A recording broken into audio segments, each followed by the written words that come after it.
Hello बच्चों, आप सभी का बहुत बहुत स्वागत है GS with NPS YouTube channel पर। आज की क्लास में हम लोग जो है आधुनिक इतिहास के अंदर महत्वपूर्ण राष्ट्रीय आंदोलनों को इस क्लास के अंदर जो है पढ़ने वाले हैं। तो आप लोग जो है पूरा वीडियो देखिए, जो है आपको आज की क्लास में जो है बहुत ही इंपॉर्टेंट जो है क्लास होने वाली है आज की ये जो है। चलिए बच्चों, शुरुआत करते हैं आज की क्लास की। देखिए बच्चों, अगर पूछा जाए कि बताइए इतिहास का पिता कौन था, तो इतिहास का पिता बोला जाता है बच्चों हेरोडोटस को। किसको बोला जाता है? हेरोडोटस को। Herodotus is father of history. ठीक है, ये इतिहास के पिता हैं हेरोडोटस। इसके अलावा देखिए, अगर बात करी जाए इतिहास के वर्गीकरण की, तो इतिहास को हम लोग 3 भागों में बांट सकते हैं। सबसे पहला प्राचीन भारत का इतिहास, जिसको एंशिएंट हिस्ट्री बोला जाता है, मध्यकालीन इतिहास मिडिवल हिस्ट्री, और आधुनिक इतिहास जिसको हम मॉडर्न हिस्ट्री के नाम से जानते हैं। देखिए, प्राचीन इतिहास के अंदर हमको क्या पढ़ना होता है? जैसे हमारे वेद हो गए, पुराण हो गए, बौद्ध धर्म, जैन धर्म, वेदांग, उपनिषद, इन सब के बारे में जो है प्राचीन इतिहास के अंदर पढ़ते हैं। इसके अलावा हड़प्पा सभ्यता, सिंधु घाटी सभ्यता, ठीक है, बौद्ध धर्म, जैन धर्म, ये सब हमने बताई दिया आपको, और मौर्य वंश, ये इनसे रिलेटेड जो कुछ आसपास की चीज़ें हैं, ये सब जो है प्राचीन भारत के इतिहास में पढ़ी जाती हैं। मध्यकालीन इतिहास के अंदर क्या पढ़ते हैं हम लोग? मुख्य रूप से मुगल काल के बारे में जो है मध्यकालीन इतिहास में पढ़ा जाता है। और बात करें अगर आधुनिक इतिहास की, तो आधुनिक इतिहास के अंदर मुख्य रूप से आधुनिक इतिहास जाना जाता है गांधी युग के कारण, हमारे राष्ट्रीय आंदोलनों के कारण, जिससे हमें देश को आज़ादी मिली है। तो ये आधुनिक इतिहास का पार्ट होता है। चलिए आइए आगे देखते हैं इसके बारे में। आधुनिक भारत का इतिहास मतलब इसका क्या अर्थ हुआ? गांधी युग। इसमें ये मुख्य रूप से आधुनिक भारत का इतिहास, मॉडर्न हिस्ट्री जो है गांधी युग के नाम से जानी जाती है। तो अब देखिए एग्जाम में क्वेश्चन कहाँ से बनेंगे। एग्जाम में क्वेश्चन जो बनेंगे वो बनेंगे महत्वपूर्ण राष्ट्रीय आंदोलनों को। तो आपको एक एक करके इन राष्ट्रीय आंदोलनों को समझना है। ये आंदोलन कब चले थे, किस वर्ष में, और इनसे संबंधित महत्वपूर्ण बिंदु क्या हैं, वो सभी आपको यहाँ पे लिस्ट दी गई है। मैं आपको समझाता भी रहूँगा और साथ में याद भी करवा दूंगा इसे। तो चलिए शुरुआत करते हैं। देखिए आपको इसको लिखना कैसे है या समझना कैसे है। एक तरफ आंदोलन, बीच में वर्ष, और इधर संबंधित व्यक्ति या घटना।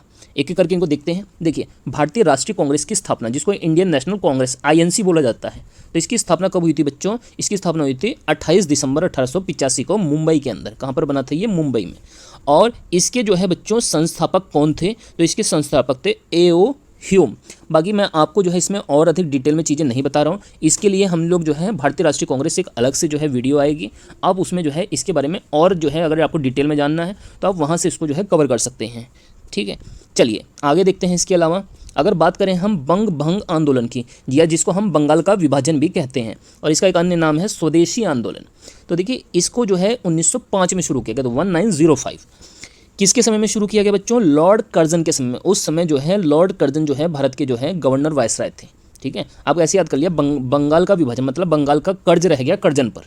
ठीक है, चलिए 1905 में बंगाल का विभाजन हुआ। इसके अलावा देखिए मुस्लिम लीग की स्थापना। तो देखिए इसकी स्थापना हुई बच्चों 1906 में। किसने करी इसकी स्थापना? तो देखिए बहुत आसान है, आगा खां व सलीमुल्लाह खां ने मुस्लिम लीग की स्थापना कर दी 1906 में।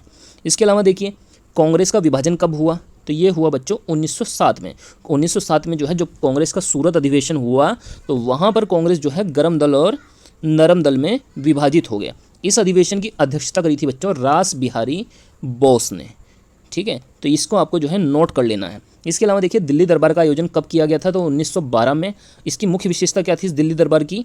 तो भारत की राजधानी कलकत्ता से दिल्ली बनाई गई थी लॉर्ड हार्डिंग सेकंड के शासनकाल में। तो अगर पूछा जाए भारत की राजधानी दिल्ली कब बनी, तो आपको बताना है 1912, लेकिन इसकी घोषणा हुई थी 1911 में ही। इसके अलावा देखिए अगर पूछा जाए गदर पार्टी की स्थापना जो है कब हुई थी, तो गदर पार्टी की स्थापना हुई थी बच्चों 1913 में सैन फ्रांसिस्को में लाला हरदयाल सिंह और साथ में सरदार सोहन सिंह भाकना के द्वारा। गदर पार्टी 1913 में, लाला हरदयाल, सैन फ्रांसिस्को। आपको जो है ये नाम याद रखना है। इसके अलावा चलिए आगे देखते हैं इसमें कुछ और महत्वपूर्ण आंदोलनों को। देखिए अगर पूछा जाए बताइए कि होम रूल लीग या होम रूल आंदोलन की स्थापना कब हुई थी? 1916 में। किसने करी थी? तिलक और एनी बेसेंट, मतलब बाल गंगाधर तिलक और साथ में इनके थी एनी बेसेंट। इन्होंने मिलकर 1916 में होम रूल लीग की स्थापना कर दी। इसके अलावा देखिए अगर पूछा जाए चंपारण सत्याग्रह कब हुआ था? बहुत ही ज़्यादा इंपॉर्टेंट है ये हुआ था बच्चों 1917 में। किसने करा था इसको? ठीक है, तो ये हुआ था बच्चों महात्मा गांधी के द्वारा चंपारण सत्याग्रह। बिहार में जो है चंपारण स्थान पड़ता है, वहाँ पर हुआ था, और गांधी जी द्वारा ये भारत में किया गया प्रथम सत्याग्रह था। इसके अलावा देखिए अगर पूछा जाए कि बताइए रोलेट एक्ट, जिसको हम काला कानून कहते हैं, ये कब आया था? तो ये आया था बच्चों 19 मार्च 1919 को। इसमें क्या होता था बच्चों? संदेह के आधार पर किसी को भी गिरफ्तार कर लिया जाता था, इसीलिए इसको काला कानून कहा गया, और सभी ने इसका बहुत ही ज़्यादा विरोध किया।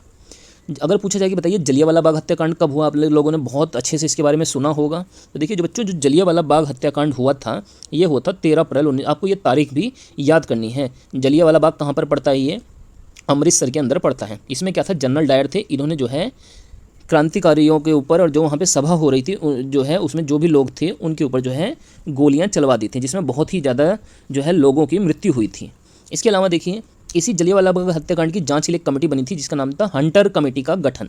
ये हुआ था बच्चों 1920 में, जस्ट इसके 1 साल बाद। तो क्या बताया मैंने इसके बारे में कि ये जलियांवाला बाग हत्याकांड की जाँच के लिए बनाई गई थी, ठीक है, जिसमें जनरल डायर ने गोलियाँ चलवाई थी।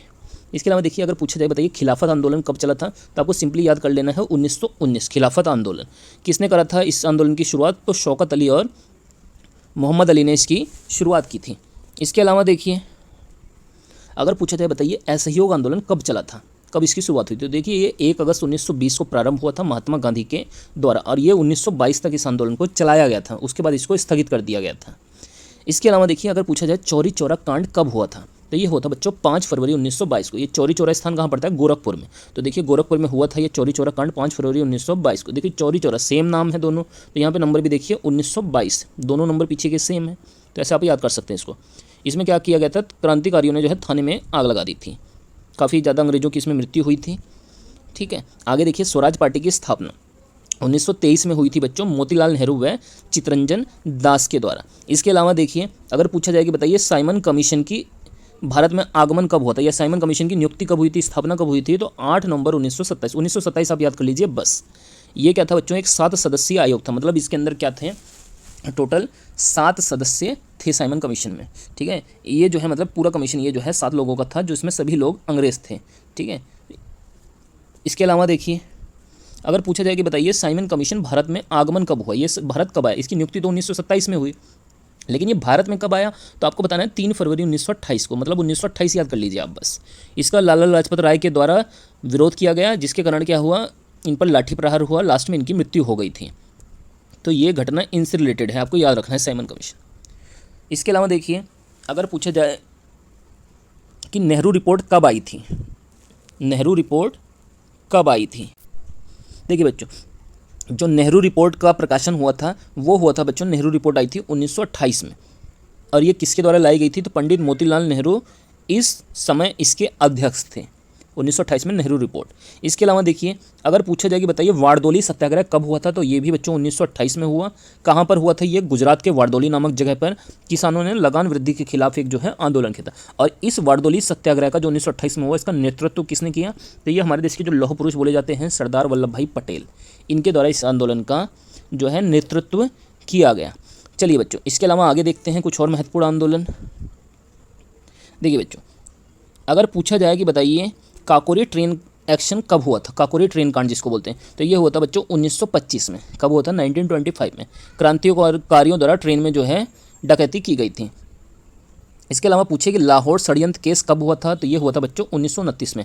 भगत सिंह और बटुकेश्वर दत्त ने ब्रिटिश असेंबली में जाकर बम फेंका था, जिससे पूरी देश जो है जागृत हो जाए और वो अंग्रेजों से जो है आज़ादी के आंदोलन में जो है साथ दें सब लोग जो है। इसके अलावा देखिए अगर बात करें हम कांग्रेस का लाहौर अधिवेशन इंपॉर्टेंट एग्जाम के लिए 1929 में, इसमें पूर्ण स्वराज की पहली बार मांग की गई थी। पूर्ण स्वाधीनता या पूर्ण स्वराज की कांग्रेस के लाहौर अधिवेशन में 1929 में पहली बार मांग की गई थी, ठीक है। किसने करी थी ये मांग, पंडित जवाहरलाल नेहरू ने जो है इसकी मांग करी थी। अगर पूछा जाए स्वाधीनता दिवस की घोषणा, स्वाधीनता दिवस की घोषणा तो ये बच्चों की गई थी 2 जनवरी 1930 को, और 26 जनवरी को स्वाधीनता दिवस मनाने की इसी दिन घोषणा की गई थी। अगर पूछा जाए नमक सत्याग्रह कब हुआ, तो आपको बताना है 12 मार्च 1930 से 5 अप्रैल 1930 तक। इसको हम दांडी मार्च के नाम से भी जानते हैं। इसमें क्या था, महात्मा गांधी ने साबरमती आश्रम से लेकर दांडी तक की गुजरात तक की यात्रा की, और वहाँ पर जाकर उन्होंने दांडी पहुँचकर नमक कानून को बनाकर इस नमक कानून को तोड़ा था, जो अंग्रेजों के द्वारा बनाया गया था। इसके अलावा देखिए अगर पूछा जाए सविनय अवज्ञा आंदोलन, तो ये बच्चों 6 अप्रैल 1930 को हुआ था। इसके अलावा अगर पूछा जाए प्रथम गोलमेज सम्मेलन 1930 में, प्रधानमंत्री मैकडोनल्ड की अध्यक्षता में लंदन में जो है इस गोलमेज सम्मेलन का आयोजन किया गया था। द्वितीय गोलमेज सम्मेलन 1931 में और तृतीय गोलमेज सम्मेलन होता बच्चों 1932 में। तो ये लगातार हैं 30, 31, 32। प्रथम गोलमेज सम्मेलन 1930 में, दूसरा 1931 में और तीसरा बच्चों 1932 में हुआ था। गांधी जी अगर पूछे किस गोलमेज सम्मेलन में गए थे, तो इन्होंने केवल दूसरे गोलमेज सम्मेलन में भाग लिया था। महात्मा गांधी ने दूसरे गोलमेज सम्मेलन में भाग लिया। अगर पूछा जाए कि बताइए कांग्रेस ने किस अधिवेशन में, किस गोलमेज सम्मेलन में भाग नहीं लिया, तो कांग्रेस ने तीसरे गोलमेज सम्मेलन में भाग नहीं लिया था। और पूछे कि किसने तीनों गोलमेज सम्मेलन में भाग लिया, तो वो बच्चों थे भीमराव अंबेडकर। कौन थे बच्चों, भीमराव अंबेडकर। इसके अलावा देखिए अगर पूछा जाए कि बताइए गांधी इरविन समझौता कब हुआ था। तो ये बच्चों 4 मार्च 1931 को, 1931 याद कर लीजिए आप।